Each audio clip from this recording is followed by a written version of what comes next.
I'm Mitchell, and this is Stories Structured. Children of Men is one of my favorite films. It's a story in which humanity has become infertile and characters wrestle with hopelessness.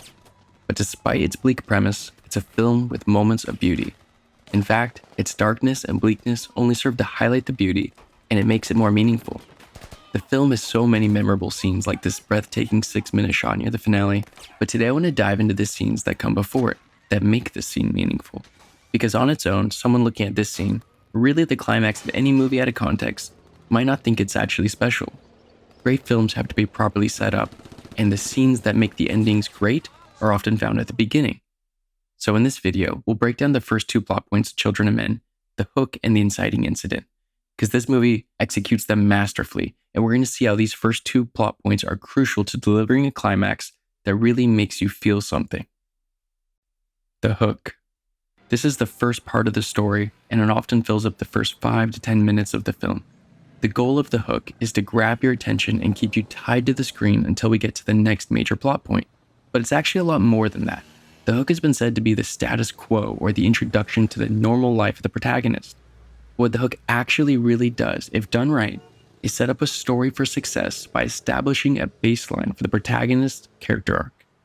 Now, the hook is the first point in a story structure, and if we were to lay out a story structure before you, you would probably expect a story arc that looks something like this, or even this.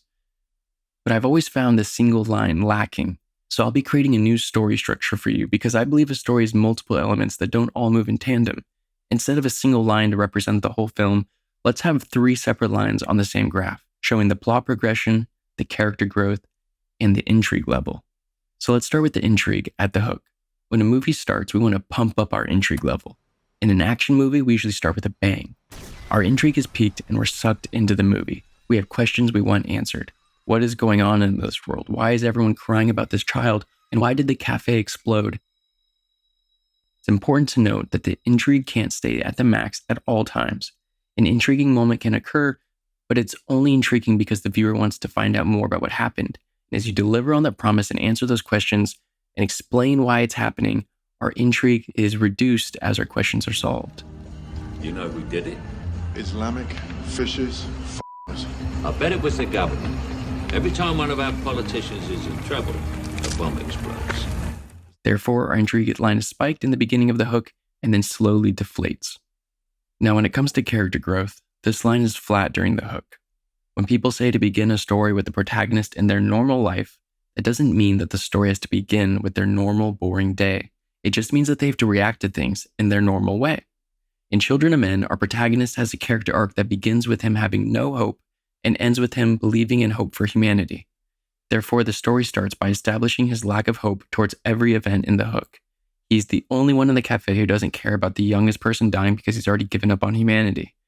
The screenplay describes him as detached, unkempt, scruffy beard and glasses. Theo is a veteran of hopelessness. He gave up before the world did. And throughout the rest of this section, and until we get to the inciting incident, we see our protagonist continue to react to things in a way that shows he doesn't care about anything. Even if they discovered the cure for infertility, it doesn't matter. Too late. World went to shit. You know what? It was too late before the infertility thing happened, for fuck's sake. I'm still trying to tell a joke, man. He remains at his baseline, hopelessness, in response to everything he encounters. And lastly, when it comes to the plot progression, this starts at 0 in the hook and can slowly increase throughout the hook, or even just stay at 0 this entire time. Some stories start strong and the plot begins progressing right from the beginning, and in others, the whole hook is pretty much irrelevant to the plot and the real plot isn't introduced until the inciting incident, just like in Children of Men. For a great example of the hook being irrelevant in regards to the plot, you can look at Indiana Jones' Raiders of the Lost Ark. You could cut out the entire first section and the story would still make perfect sense. But it's worth keeping because the hook's main purpose is to establish the baseline of the character arc and get us intrigued in the story. So now that we've covered everything in the hook, let's look at the inciting incident. When people tend to think of the inciting incident, they tend to think of a big plot point where the whole story now has a new trajectory. But that's not exactly what it is. It's actually all about character growth. Now, the inciting incident often does coincide with a big plot point that causes the character to grow. But what distinguishes this plot event from all the other events in the hook is that the protagonist is finally enticed to change. This doesn't mean that they have fully changed or grown as a character, but they are now starting to wrestle with their flaw. In Children of Men, the inciting incident begins when our protagonist is swept off his feet and brought to an old friend, his ex-wife to be specific.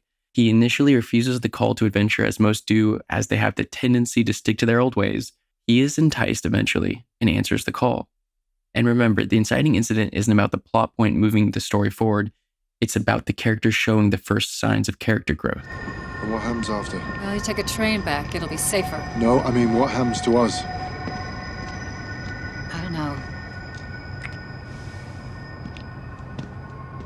Theo, come on. You came for the money.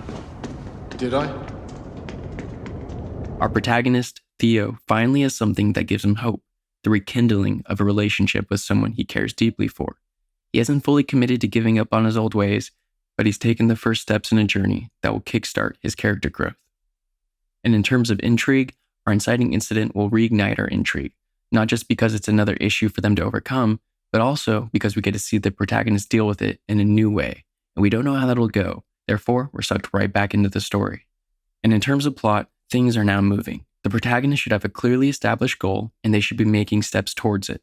Whether their goal was announced from the start, or whether they get it at the inciting incident, like in Children of Men, from the inciting incident onward, the protagonist has a clear objective that usually lasts for the remainder of the film. Now let's take this understanding of the hook in the inciting incident and look at how some great films have adapted it. And we'll even look at one film that failed to follow these rules, and hopefully you'll see why it failed in its conclusion. For our first example, let's look at Steven Spielberg's Minority Report. We start with a great hook, showing the interesting story world and establishing the protagonist's internal status quo, which is a full belief in the system that prevents crimes by looking into the future.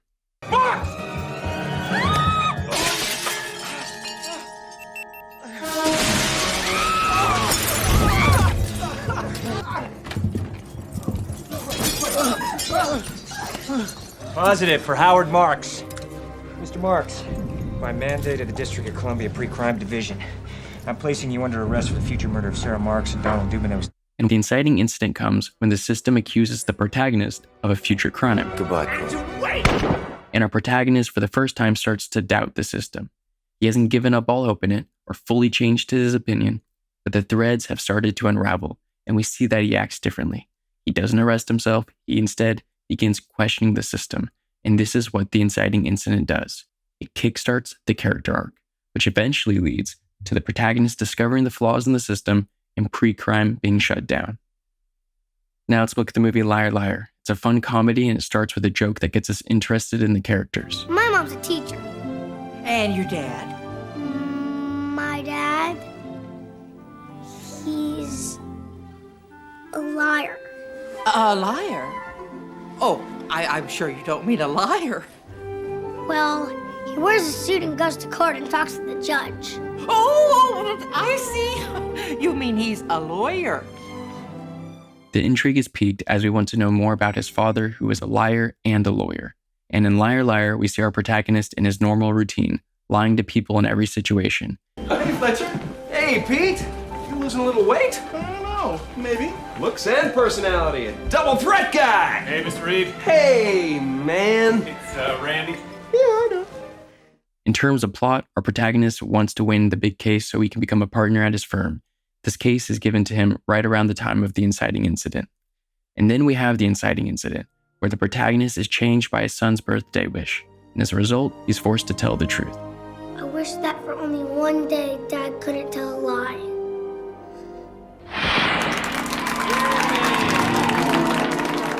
What's up, Fletcher? Your cholesterol. Fatty. Dead man Logan. Hey, Fletcher. Hey, you're not important enough to remember. This doesn't mean he has learned his lesson and completely grown as a person, but he is starting to engage with the idea of telling the truth. All right. You can beat this. It's all a matter of willpower. And it will eventually culminate in a character arc where he sees the value in speaking the truth and the harm that comes from lying. I just wanted to be honest with you. I always want to be honest with you. And for our last great example, we're going to look at Shaun of the Dead. It's great because the inciting incident is not where the plot changes, but where the character begins to change. His character arc is all about going from being someone who's unengaged with the world, letting it pass him by, to becoming a man who takes charge and makes a difference. So in The Hook, he makes some promises that he forgets about. All right, I'll book a restaurant. You know, the place that does all the fish. And he walks into his local shop and he barely engages with the world around him. He's still unengaged with the world. And then we have what most would think is the inciting incident, because the world around him changes. Zombies are now roaming the streets outside, and he's already written down his goal, which is getting back with his ex, Liz. But we aren't at the inciting incident just yet, because our protagonist's main flaw is that he fails to interact with the world and take it seriously. So, the world's changed, but he hasn't. It's only after the news spells it out for him and an armless zombie comes walking into his house that he realizes the seriousness of the situation. The inciting incident has finally begun. He is now on a mission to get Liz back and save his mom. And there we have it, a goal to strive for the rest of the movie that he's actually moving towards. Oh, she's engaged. That was quick. Ed, this is serious. All right, now let's get into our bad example. That's Wonder Woman 1984. In this movie, the hook is the competition scene when Wonder Woman is just a child. In this hook, she's clearly established as someone who takes shortcuts, but also she learns her lesson by the end of the hook. It's told explicitly to her. You cheated, Diana. But That is the truth. That is the only truth, and truth is all there is. But I would have won if you didn't. But you didn't. Then we go to the present day, where it's supposed to be the inciting incident because she interacts with the stone that grants her a wish to basically take a shortcut and get whatever she wants. Unknowingly, she wishes that she could have her ex-boyfriend back. But there's no internal struggle to this because she doesn't realize she's taking a shortcut. She's not trying to take shortcuts or trying to avoid them. She's not even dealing with that issue. It's just a happenstance that she's making a wish at the wrong time. So in terms of character growth, we see her start out at the baseline of being someone who cheats. But then we don't ever see her deal with this ever again, up until the very end when she realizes that she needs to renounce her wish, and then she does it. I renounce my wish. There's no growth towards that movement. It's just a linear line straight up, and therefore it has no impact on us as a viewer. We don't see her struggle with this idea and actually choose to do something. We just hear her learn about a lesson and then apply it later on. The film seems to focus on maximizing intrigue at all times, instead of incorporating a consistent character growth. A better option might have been to have Wonder Woman as a child cheat and win, get away with it, but then have to face another tribe as their victor in a different battle. But this time she might lose because she isn't able to cheat in this circumstance. You don't need a speech that slams the message of the movie over your head with a sledgehammer. You don't need your protagonist to realize their flaw in the hook. You just need to see the consequences of cheating and how it is a flaw that will require character growth to overcome. Show, don't tell. The hook isn't about the protagonist learning their lessons, it's about showing them the current state and showing the negative aspects of it as an undercurrent. Be subtle enough that the protagonist isn't changed at all, because that's for the inciting incident. And that's exactly what Children of Men does. It doesn't have the protagonist learn the moral of the story in the hook, or even at the inciting incident, but it does kickstart his journey toward hope and faith. And if we look at the inciting incident once more, we do see the moral of the story appear, although it's not so bluntly stated. His ex-wife tells him, "Once it's gone, you'll never hear that frequency again. Enjoy it while it lasts." It's a great metaphor for how he should live his life, but that requires hope, faith that it's worth it, and that is enough to get him moving on his journey.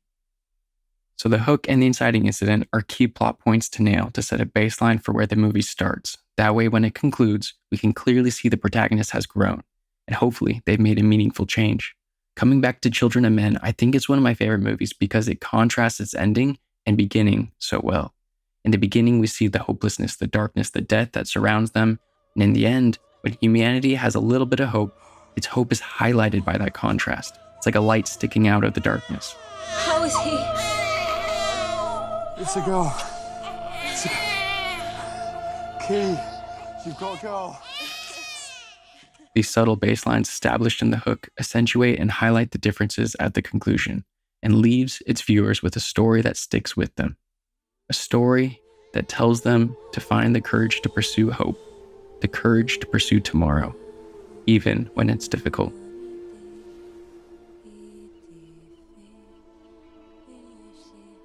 If you enjoyed Children of Men, I'd highly recommend you check out my novel, The Fall of Man. It's also a story that deals with a man searching for meaning and hope when everything around him appears to be crumbling. If you're interested, I would appreciate if you checked it out in the link in the description below. As for this channel, we'll continue to examine great films, and the best way to support the channel is by checking out the book in the description, and all that other stuff like subscribing, commenting, and liking the video. Thanks for stopping by.